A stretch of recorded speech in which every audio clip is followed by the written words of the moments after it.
بسم اللہ الرحمن الرحیم۔ السلام علیکم ورحمۃ اللہ وبرکاتہ۔ آج ہم فجر کی سنتوں کے بعد کی دعا سیکھیں گے انشاءاللہ۔ اس سے پہلے آپ سب سے گزارش ہے کہ ہمارے چینل کو سبسکرائب کریں اور اس ویڈیو کو آگے ضرور شیئر کریں۔ جزاک اللہ۔ رسول اللہ صلی اللہ علیہ وسلم فجر کی سنتیں پڑھنے کے بعد دعائے ذیل پڑھتے تھے۔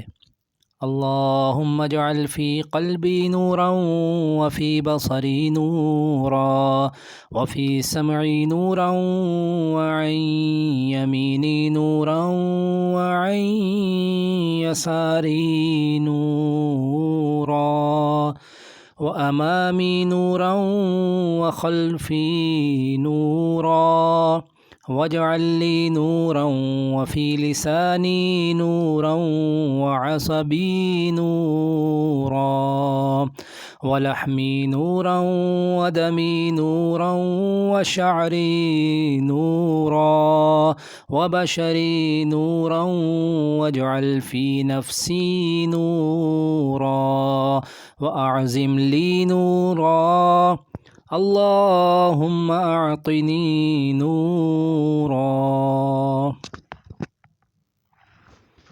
ترجمہ: اے اللہ، کر میرے دل میں نور اور میری آنکھ میں نور اور میرے کان میں نور اور میرے داہنے نور اور میرے بائیں نور اور میرے آگے نور اور میرے پیچھے نور، اور پیدا کر میرے لیے نور اور میری زبان میں نور اور میرے پٹھوں میں نور اور میرے گوشت میں نور اور میرے لہو میں نور اور میرے بالوں میں نور اور میرے چہرے میں نور، اور کر میری جان میں نور اور بڑا کر میرے لیے نور کو۔ اے اللہ، عطا کر مجھ کو نور۔ جزاکم اللہ خیرہ۔